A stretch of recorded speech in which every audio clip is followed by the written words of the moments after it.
तो हम देखते हैं सबसे पहले मॉलिक्यूलर बायोलॉजी में जो टॉपिक है, सबसे पहले अपन एक टर्म पढ़ते हैं न्यूक्लिक एसिड। क्या पढ़ रहे हैं अपन? Nucleic acid. न्यूक्लिक एसिड में मुख्य रूप से कौन आता है आपका? डीएनए और आरएनए आता है। और हम जानते हैं कि जो डीएनए और आरएनए जो न्यूक्लिक एसिड है, ये न्यूक्लिक एसिड क्या होते हैं? आपके न्यूक्लियोटाइड के हेट्रोपॉलीमर होते हैं। यानी कि जो न्यूक्लियोटाइड होता है उसके विषम बहुलक होते हैं, सम बहुलक नहीं होते हैं। क्या होते हैं? विषम बहुलक होते हैं, यानी कि हेट्रोपॉलीमर होते हैं। तो सबसे पहले अपन देखते हैं कि जो न्यूक्लियोसाइड होता है वो क्या होता है। सबसे पहले अपन देखते हैं न्यूक्लियोसाइड के बारे में। तो न्यूक्लियोसाइड में देखते हैं अपन क्या, सबसे पहले नाइट्रोजनी बेस और पेंटो शर्करा मिलकर क्या बनाते हैं? आपके न्यूक्लियोसाइड बनाते हैं। नाइट्रोजनी बेस और पेंटो शर्करा मिलकर क्या बनाते हैं? आपके न्यूक्लियोसाइड बनाते हैं। जब इस न्यूक्लियोसाइड में फॉस्फेट समूह जुड़ जाता है, यानी कि H3PO4 जुड़ जाता है, तो उसे अपन न्यूक्लियोटाइड कहते हैं।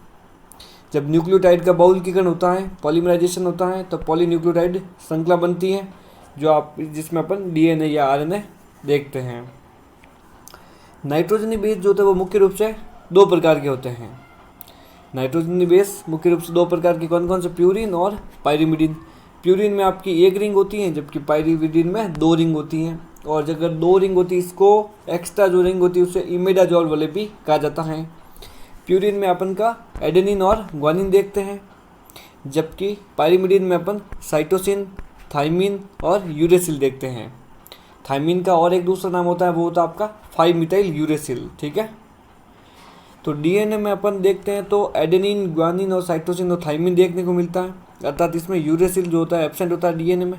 और आरएनए में आपको पता होगा कि थाइमिन एब्सेंट होता है। इसका मतलब एडेनिन, ग्वानिन, साइटोसिन और यूरेसिल होता है, थाइमिन एब्सेंट होता है। पेंटो शुगर देखते हैं अपन। पेंटो शुगर में दो प्रकार की, एक तो आपकी राइबोस शर्करा और दूसरी होती है आपकी डीऑक्सीराइबोस शर्करा। अगर राइबोस शर्करा है तो वो आपकी आरएनए में पाई जाएगी, ठीक है, और डीऑक्सीराइबोस शर्करा है तो वो आपकी डीएनए में पाई जाएगी। राइबोस शर्करा का फॉर्मूला देखें तो C5H10O5 जो कि आरएनए में होती है, और डीएनए में देखा जाए तो C5H10O4 हो जाएगा, एक ऑक्सीजन कम हो जाएगी।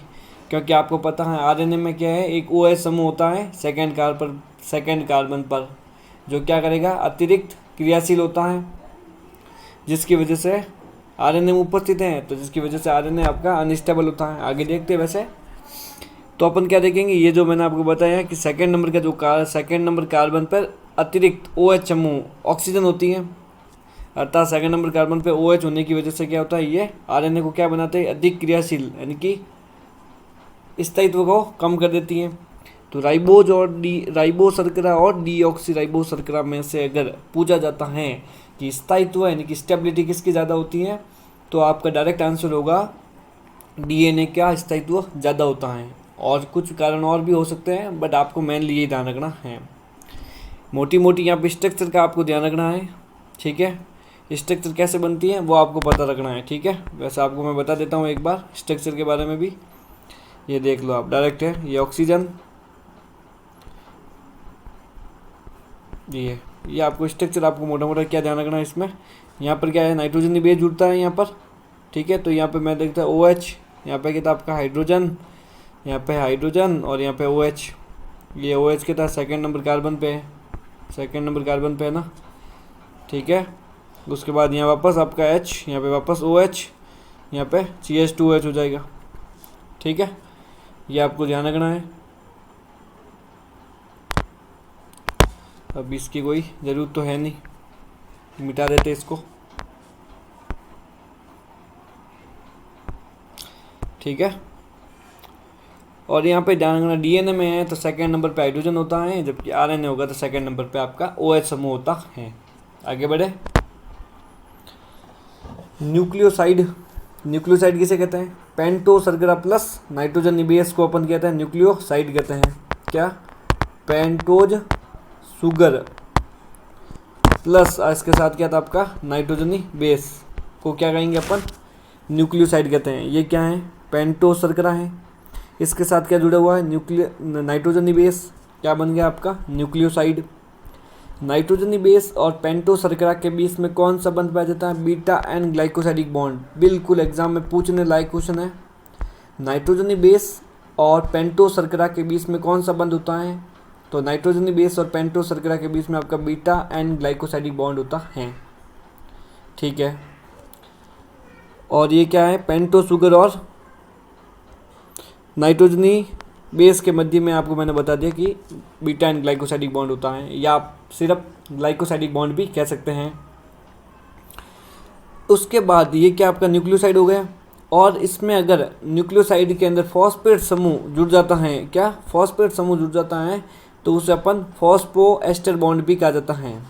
अगर पूछा जाता है फॉस्फो एस्टर बॉन्ड जो होता है वो किस में पाया जाता है, तो फॉस्फोरस और शुगर के बीच में फॉस्फो एस्टर बॉन्ड देखने को मिलता है। नाइट्रोजनी बेस और शुगर पेंटो शुगर के बीच ग्लाइकोसाइडिक बॉन्ड, पेंटो शुगर और फॉस्फेट के बीच फॉस्फो एस्टर बॉन्ड होता है। तो फॉस्फो एस्टर बॉन्ड, ठीक है, ये समझ में आ गया आपको। तो मैं किस तरह से क्वेश्चन बनते हैं वो आपको मैं बताता हूँ। तो ध्यान रखना आपको, न्यूक्लियोसाइड किसे कहते हैं? तो आपका नाइट्रोजनी base plus pento sugar. Nucleotide किसे कहते हैं? तो नाइट्रोजनी base plus pento sugar plus phosphate को क्या कहा जाता है? न्यूक्लियोटाइड कहते हैं। ये देख लो आप, ये क्या है आपका? न्यूक्लियोटाइड। ये क्या है आपका? न्यूक्लियोटाइड। तो ये न्यूक्लियोटाइड और न्यूक्लियोटाइड जो होते हैं वो आपस में फॉस्फोडाइस्टर बॉन्ड के द्वारा जुड़े रहते हैं। न्यूक्लियोटाइड और न्यूक्लियोटाइड आपस में फॉस्फोडाइस्टर बॉन्ड के द्वारा जुड़े रहते हैं। जब भी अपन न्यूक्लियोटाइड को आपस में जोड़ेंगे तो थर्ड कार्बन पे जो हाइड्रोजन होता है उसको हटाया जाता है और उसकी जगह फॉस्फेट समूह को लगा दिया जाता है। जब दो न्यूक्लियोटाइड हो गए ऐसे, तो इसलिए इसको यहाँ से यहाँ तक अपन ने डाई न्यूक्लियोटाइड कहते हैं। 3 न्यूक्लियोटाइड होंगे तो इसे ट्राई न्यूक्लियोटाइड, 4 न्यूक्लियोटाइड होते हैं तो टेट्रा न्यूक्लियोटाइड। तो मैं क्या कहना चाहता हूँ कि अगर सवाल में अगर ये लिखा हुआ है कि n न्यूक्लियोटाइड हुए हैं तो फॉस्फोडाइस्टर बॉन्ड की संख्या कितनी होगी? तो फॉस्फोडाइस्टर अगर 3 है तो फॉस्फोडाइस्टर की संख्या आपकी कितनी होगी? बॉन्ड की संख्या 2 हो गई। 4 हो जाएगा, इधर एक और लगा दूँ मैं ऐसे, तो इसमें ये भी बॉन्ड यहाँ आ जाएगा तो 3 हो जाएगी। तो मतलब मेरे कहने का मतलब है कि जब सवाल में n न्यूक्लियोटाइड दे रखे हैं तो n-1 आपके फॉस्फोडाइस्टर बॉन्ड हो जाता है। ये आपकी दिशा दे रखी है, 5' समूह पर कितना फॉस्फेट जुड़ा होता है, 3' समूह पर आपका हाइड्रोक्सिल समूह होता है ये वाला। तो इसकी जो दिशा होती है वो आपकी 5' से 3' दिशा में ही, जो भी अगर आगे और न्यूक्लियोटाइड जोड़ने की आशंका आ जाए या फिर कोई परिस्थिति आती है तो वो हमेशा 5' से 3' में जुड़ती है। अगर ये आपको मोटा मोटा याद रखना है कि डीएनए का जो रेप्लिकेशन होता है, डीएनए के रेप्लिकेशन का मतलब डीएनए से डीएनए को बनाना, ट्रांसक्रिप्शन यानी अनुलेखन में डीएनए से एमआरएनए को बनाना, और जो भी बहुलकीकरण यानी कि डीएनए की जो भी श्रृंखला है उनको आपस में जोड़ना। तो डीएनए रेप्लिकेशन, ट्रांसक्रिप्शन और बहुलकीकरण, ये सब के सब जो होते हैं वो आपके 5' से 3' दिशा में होते हैं। यानी कि 3' से 5' दिशा में कुछ भी नहीं बनता है, ना कुछ बनता है। जो भी बनेगा वो आपका 5' से 3' दिशा में बनेगा। ओके, थर्ड नंबर देखते हैं। डीएनए की जो इतिहास है ना, इतिहास देखना अपने को, हिस्ट्री क्या देखना है अपन को? डीएनए का इतिहास यानी कि हिस्ट्री देखनी है। तो डीएनए की खोज तो मिचर नाम के वैज्ञानिक ने की थी, न्यूक्लियन नाम दिया जो कि अम्लीय था। डीएनए की संरचना अध्ययन किसने किया? विल्किन और फ्रैंकलिन ने। किसके द्वारा, किस तकनीक से? एक्सरे डिफ्रैक्शन या एक्सरे क्रिस्टलोग्राफी तकनीक के द्वारा। इन आंकड़ों में डबल हेलिक्स मॉडल भी दिया था। ये पहले ये खोज हो गई, डीएनए की संरचना हुई, उसके बाद क्या था? डबल हेलिक्स मॉडल, जो वॉटसन और क्रिक नाम के वैज्ञानिक ने 1953 में दिया। डीएनए डबल हेलिक्स मॉडल में क्या है कि जो ये बताया गया है कि आपका ये क्या है? डीएनए है। ये क्या आपका? डीएनए है। तो डीएनए की जो एक मतलब क्या होता है? पिच होती है ना, पिच यहाँ से लेकर, जैसे कि यहाँ से लेकर यहाँ तक इसकी पिच है, तो वो कितनी होती है आपकी? 34 एंगस्ट्रम। दो बेस पेयर के बीच की दूरी कितनी होती है? वो होती है आपकी 3.4 एंगस्ट्रम, या नैनोमीटर में लिखा जाता है। 34 एंगस्ट्रम को अपन नैनोमीटर में लिखेंगे तो कितनी हो जाएगी आपकी? 3.4 नैनोमीटर। और अगर दो बेस पेयर के बीच की दूरी देखेंगे तो अपन, मैंने बताया 3.4 एंगस्ट्रम, अगर नैनोमीटर में देखेंगे 0.34 नैनोमीटर हो जाएगी। ठीक है, और एक जो बेस पेयर ये जो बना है, मैंने आपको पिच बताया है, एक टन जो होता है उसमें कम से कम 10 नाइट्रोजनी बेस पेयर होते हैं प्रति टन में। ठीक है, दो रज्जु होते हैं, दोनों आप क्या कहते हैं, कुंडलित होते हैं, एंटी पैरेलल होते हैं। मतलब अगर एक की दिशा, एक स्ट्रैंड की दिशा 5 डैश से 3 डैश होती है, तो दूसरे स्ट्रैंड की जो दिशा होती है वो आपकी 3 डैश से 5 डैश होगी। बैकबोन मैंने आपको बताई कि शुगर और फॉस्फेट इसकी बैकबोन होती है, जो कि आपको फॉस्फोडाइस्टर बॉन्ड के द्वारा जुड़े रहते हैं। नाइट्रोजनी बेस कहाँ, भीतर की ओर होते हैं। दो रज्जु है, इस दोनों रज्जु में अपन नाइट्रोजनी बेस देखेंगे तो दोनों आपस में हाइड्रोजन बॉन्ड के द्वारा जुड़े रहते हैं, जिसमें आपको ये जानना, ए हमेशा टी के साथ 2 हाइड्रोजन बॉन्ड बनाता है, जबकि जी हमेशा सी के साथ 3 हाइड्रोजन बॉन्ड बनाता है। ठीक है, ये आपका चार्गाफ का जो नियम है, बेस पेयरिंग रूल भी इसे कहते हैं। आगे देखते हैं वैसे बेस पेयरिंग रूल क्या होता है चार्गाफ का। अगर मैंने आपको बताया, अगर कोई भी डीएनए है, इस डीएनए के अंदर अगर मैंने आपको पूरा का पूरा डीएनए है जो उसमें नाइट्रोजनी बेस दे दूँ, तो आप एंटी पैरेलल पूरकता के सिद्धांत के अनुसार आप क्या वापस वो भी देख लेंगे कि अगली जो श्रृंखला होगी उसमें कौन से नाइट्रोजनी बेस होते हैं। जैसे इसमें ATCG दे रखा है, तो मैंने आपको बताया AT के साथ 2 हाइड्रोजन बॉन्ड के साथ जुड़ेगा, तो आप ऐसे कर देंगे, आप T को जोड़ेंगे, T वापस A के साथ 2 हाइड्रोजन बॉन्ड, G हमेशा वापस C के साथ 3 हाइड्रोजन बॉन्ड, इस प्रकार से क्या है जुड़ता रहेगा।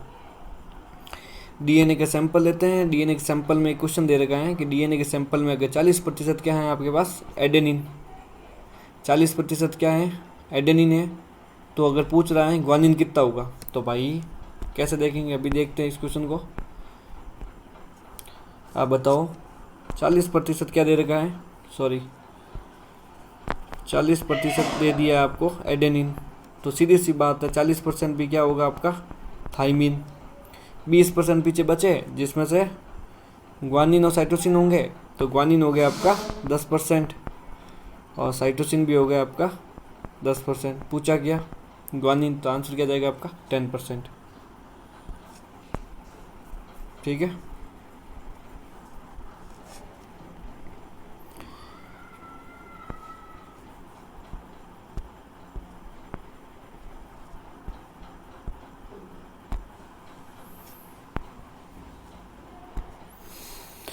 ये क्वेश्चन देखा है डीएनए के सैंपल में एडेनिन 50%, थाइमिन 20% और साइटोसिन 25%, सॉरी ग्वानोसिन 25% और साइटोसिन 5%। ऐसी संख्या पॉसिबल है क्या? बिल्कुल पॉसिबल है, क्योंकि सारगाफ का जो बेस रूल होगा वो आपको कहते हैं सिंगल स्टैंडर्ड डीएनए के लिए होता है, तो सिंगल स्टैंडर्ड डीएनए में ये सब भी देखने को मिल सकता है।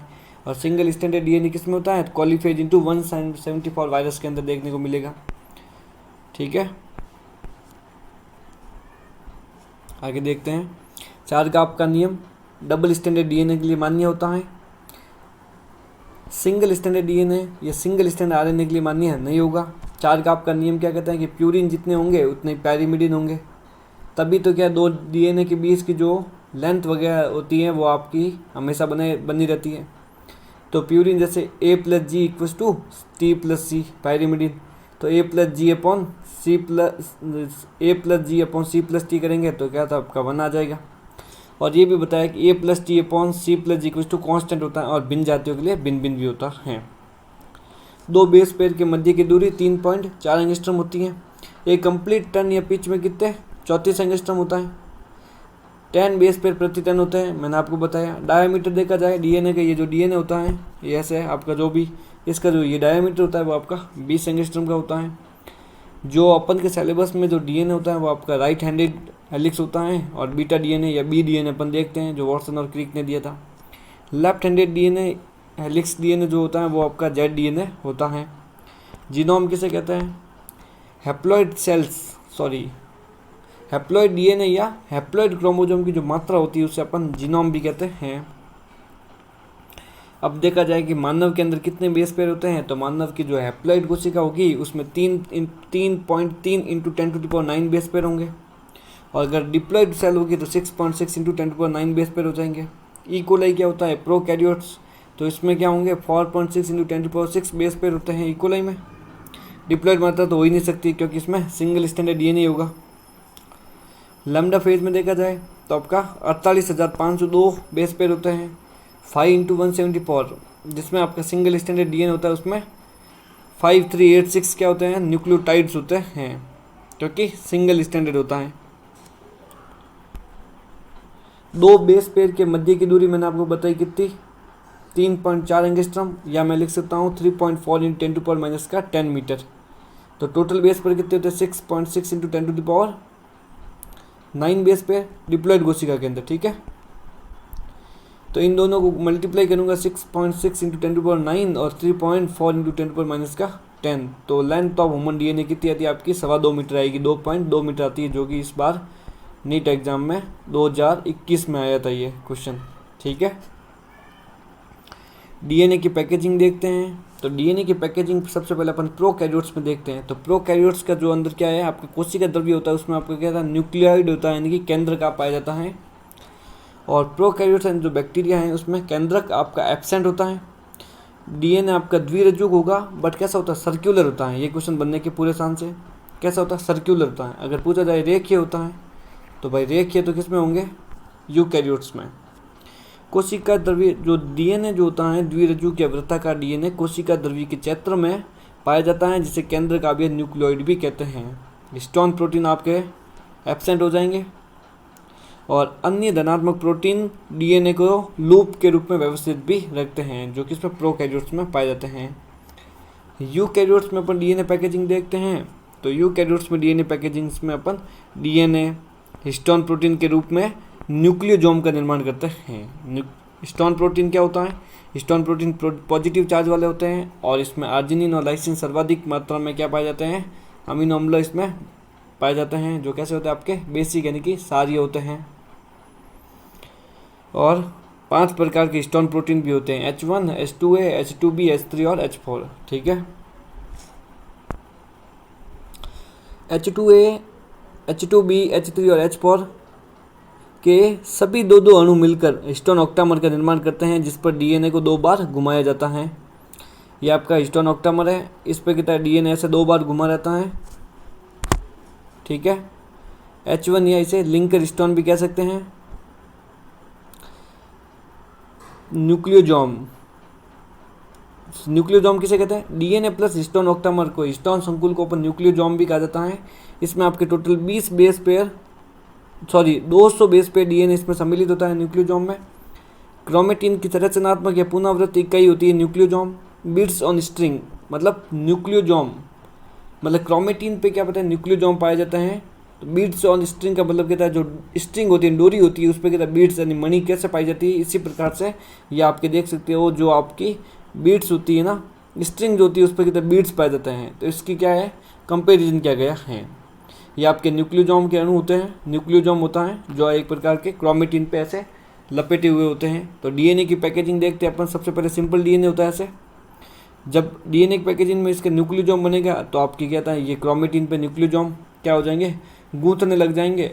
30 नैनोमीटर फाइबर या सोलेनॉइड कैसे मिलेगा जब ये न्यूक्लियोजोम वापस कहते कंडेंस होने लग जाएंगे तो सोलेनॉइड मॉडल बन जाएगा। और जब अगले उच्च स्तर की अगर पैकेजिंग पढ़ेंगे तो उस समय आपके एनएससी यानी नॉन हिस्टोन क्रोमोसोमल प्रोटीन की भी आवश्यकता या रिक्वायरमेंट पड़ेगी। क्रोमेटिन, डीएनए, हिस्टोन प्रोटीन, गैर हिस्टोन प्रोटीन और आरएनए सबसे मिलकर बनी हुई संरचना होती है। क्रोमेटिन में देखते हैं सबसे पहले यू क्रोमेटिन, दूसरा देखते हैं अपन हेटेरोक्रोमेटिन।